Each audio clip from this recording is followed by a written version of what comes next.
The blueprint of we is a customized document that people write to create the relationship that they want to have. It could be for a personal relationship or for a professional relationship, and it could be between two people or a group or an entire organization. The purpose is to build and maintain relationships based on trust. I'm interested in combining this with sociocracy because it can be very useful for a group having sociocratic circle meetings together to have a group blueprint. In addition, I have used it for my relationship as a consultant with the client. So I'll talk about those uses later. So let me tell you what's in the blueprint. There's a template, and you can get the template for different kinds of relationships and for different numbers of people, but they all have these 5 components in common. The first component is called the story of us, and in that, each of the people writes down what draws you to these people and to this project. Why are you here? Sometimes when there's some conflict going on, all we have to do is reread what we wrote and what other people wrote about us to remind us of our purpose together, and that alone can make everything much, much easier. The purpose is not to avoid conflict, but to make it much easier and faster to deal with when it does happen, so it becomes a blip on the screen. That's actually only part of the purpose. I'll talk in a few moments about what else can happen with the blueprint of we. And we talk personally about each of the people, what draws us to them. Interaction styles and warning signs is how we like to work best. Our interaction styles are, am I a morning person, or am I better late at night? Do I like to think on my own first about the topic that we're going to have on an agenda, or about a proposal, or about any idea, and mull it over first and then come and talk about it? Or do I like to think out loud first and then go back and think about it? Even more than that, it would be, how can you tell when I'm having a good day? And what do I look like when I'm having a bad day, so that you don't take it personally? If I have a frown on my face that reminds you of the way your last boss looked just the day before they fired you, and I remind you of that with my frown, but I've written down that when I frown in a particular way, it means I'm really interested in and trying to figure out something. That helps you separate that out so that you can stay engaged with me and with the present situation. Custom design, we write down what we want the relationship to look like. This is where anything that would be in an ordinary contract would go there. The deliverables, who, what, by whom, when, how much, that sort of thing. But it's more than the deliverables, it's the relationship as a whole. What is it that we want to create together? The fourth component is questions for peace and possibility. Here we write down reminders to ourselves. It could be a statement, it could be a question that we can use when we get out of sync with each other to bring us back to peace. When we're in a good place with each other, we can use our good emotional intelligence to come up with these. When we're in a hard place with each other, when we're under tension, we lose our access to that good emotional intelligence. So this gives us something to draw on and acts almost as a third-party mediator.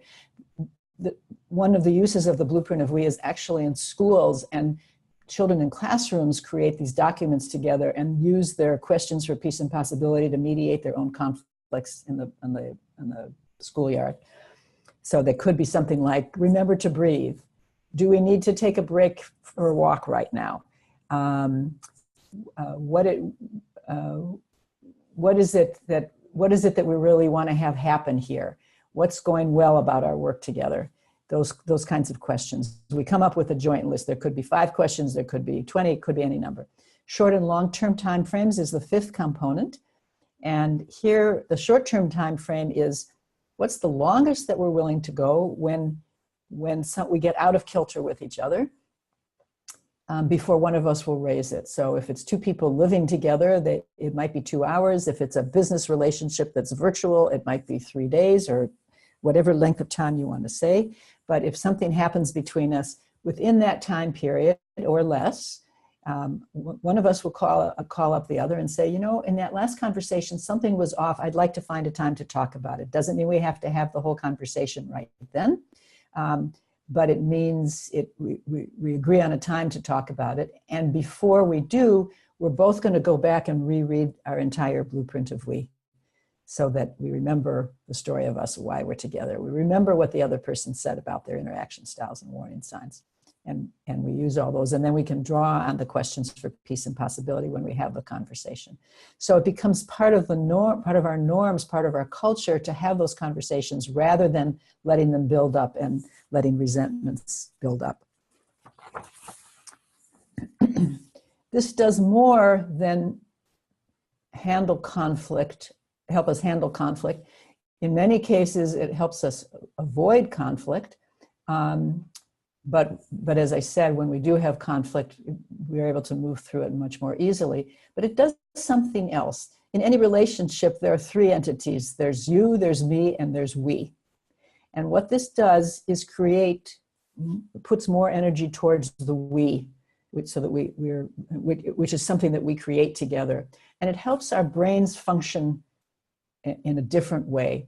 From neuroscience, we can talk about a connected brain and a safety brain. The job of the safety brain is to keep us safe. The job of the connected brain is to keep us connected to each other, and it is the source of love and collaboration and creativity and productivity. That's where our collaborative juices come from. We're hardwired to have the safety brain as the default. We need the safety brain. It keeps us alive. But we want choices about when to use it, and we want to shift so that more of our time is spent in our connected brain. And when more people in the circle are able to do that, and the blueprint of we is a very powerful tool to help us do that, our meetings go much better. We come up with much more creative ideas. Let me tell you a little bit about some ideas of how to use this in a sociocratic circle. So a group can create a group blueprint. After we create the blueprint, so that it could be done in a Google Doc or whatever format you're using, and what everybody's writing is all in this one document. We read what each other has said, and we hold a clarifying conversation. And you can do this yourselves, or you can have an external facilitator do this. I'm a certified facilitator in the Blueprint of We collaboration document. It's both a document and a process. So it's great to have an external facilitator, and an external person in addition can help everybody write their portions. There's a lot that we can do to kind of deepen what we say and help us surface what we want to put in the document. We all enter into any relationship, whether personal or professional, with a set of assumptions in our head about what the relationship should look like. Those assumptions are going to be based, at least in part, on past relationships we've had, whether professional or with our parents when we were little, or the relationship that we saw our parents having with each other, or whatever. Many times those assumptions are not conscious, and even if they are conscious, we often don't talk about them with each other. So this provides a place to actually talk about that with each other. If we don't do that, we get disappointed or resentful that this other person hasn't met the expectations that we have, that we never verbalized and that they never agreed to. So we hold this clarifying conversation. So we ask each other questions so we really understand what each other says, so that I know it can view it as a user's manual, and even a what to do in case of fire manual. So if I've written that when I get scared, I tend to say no as my default mechanism rather than being curious and being able to listen well to you. And here's what you can do to help me when I'm in that place. You can just ask me, Sheella, is something going on for you right now? I'm going to put very specifically, because we can't read each other's minds as far as what each other needs in those moments. And when it happens to us, usually we can't ask for what we need in that moment. So we're going to ask in advance in the blueprint. But we want to understand what each other says. So that's the clarifying conversation. And very creative things come for that, usually often come out of that. From those clarifying conversations, and also the conversations for clarity whenever something does come up and we revisit the document, we get new ideas of what we want to add to our blueprint, so we update it. And that we repeat that cycle iteratively. So the blueprint changes over time. It's designed to be a living, breathing document that changes as the needs of the relationship and as circumstances change. An entire organization can create a blueprint. Everybody individually, for a large organization that has multiple circles or has project teams that shift over time, everybody can write what we call the blueprint of me. 80% of a blueprint of we is going to be pretty much the same from one document to another. What's going to be different is the story of us and the custom design, components 1 and 3. So we write all the rest and put it in a central database. And when a new circle is formed or a new project team is formed, the project manager or the operational leader of that circle gathers the blueprints of me from all the individual members and merges it into a blueprint of we, and then everybody writes their portions that are specific to this group. And then we use it just as we did above in the circle. A few other ideas. We can use questions in opening rounds that will lead to ideas of things we want to add to our blueprint of we. There's on the website for Blueprint of We, and I'll give information about that in just a moment. There's a card deck, one for personal relationships and one for professional relationships, that would be a source of wonderful ideas for questions to incorporate into opening rounds, questions to get to know each other and to create more of a sense of we. In addition, there may be ideas from closing rounds that people want to add to their individual blueprints. When we have a Sociocratic performance review, we can write what we're working on into our individual portions of the blueprint of we. Then I might write what I'm working on, and that way it'll help me remember, and then you'll remember whenever you reread my portion, so that and I can include in there ways that you can support me in it. And then I also mentioned that one idea that I don't have in this list is that I often use the blueprint of we collaboration document with the client when I'm working with an organization as a consultant. So for further information, a colleague and I have recently launched a new venture, blueprintofwecalifornia.com. And there's a free article that you can get on the website, about a 2-page article summarizing and then more in depth of what's in the 5 components and the purpose of the blueprint of we. And then there are laying the foundation guides to create give you a template for different kinds of relationships. And those are very low cost. If you write California in the notes box, we'd appreciate that. That helps us. We get a small percentage. It doesn't cost you anymore. And then feel free to, there are a number of free articles that are on that site as well. And you could theoretically write a blueprint of we just from those articles. The next step would be to get the right kind of laying the foundation guide. And then the next step beyond that is to bring in a certified consultant to work with your group to help guide you through the process. And there's many, many wonderful things that we can do with an external person, more than just the clarifying conversations. Many very creative uses of the blueprint that can really transform a group and just make their meetings much more effective.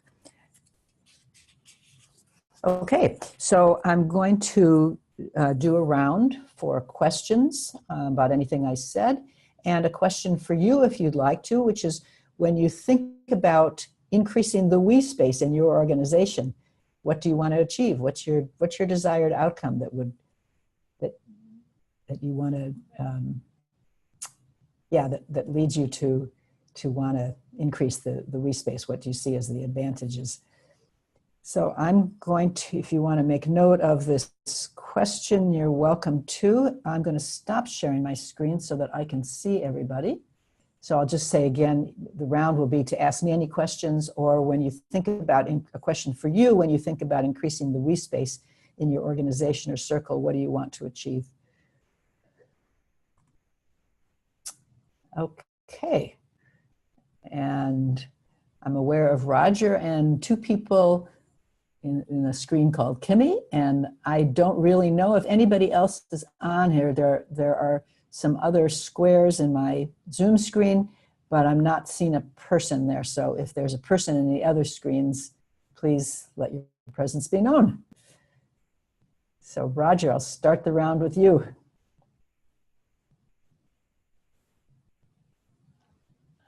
I don't have any questions at the moment. Okay. And Kimmy.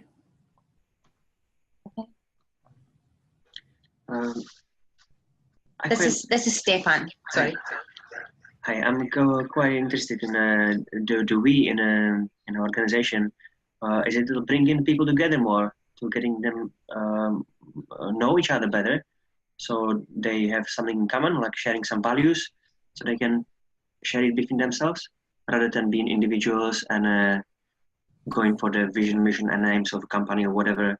Just kind of have more common ground between themselves, like break the ice or some sort. Yes, and I heard most of what you said, but I missed a few words. So tell me what the question is in there. Oh, if the question is if the blueprint is actually breaking the ice between the people in an organization, is that the point of it, or? Yeah, yes, it is, and to deepen the relationships and make them more trusting and graceful, even after the ice is broken. So somebody was asking, was there originally a different name for the blueprint of we? And there was. It was originally known as the State of Grace document. And state of grace to most people means something religious. It means actually that term means lots of different things to different people, which is why they changed their name, changed the name of the document. But where that name came from was the two people who created this document. They created it for their own relationship originally. They're now married to each other.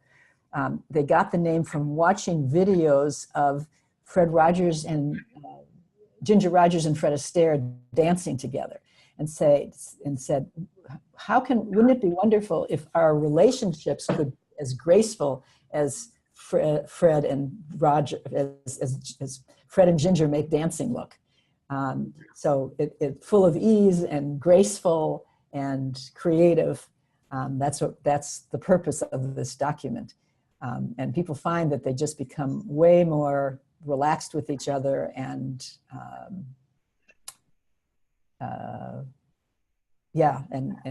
creative. Accepting. I'm sorry? And accepting, like a lot more accepting, because one of the part of the work that I'm really interested in is the how of what you do when things aren't good. Like one of the things that I find around about people is that they all are like, yeah, like, you know, like, oh, things are so great and yeah, we're just such good friends and stuff like that, and then things go wrong and then everything just falls apart. And yet all of these beautiful moments and all this wonderful stuff that you've created out of all these great moments, because there's no understanding of how you want to be treated when things are bad for you, when, you know, when there's different things happened in your life that you might not even have had the insight for, but just to even have the conversation of how would you like to be treated. And that's kind of like one of the women's circles as well that I'm part of.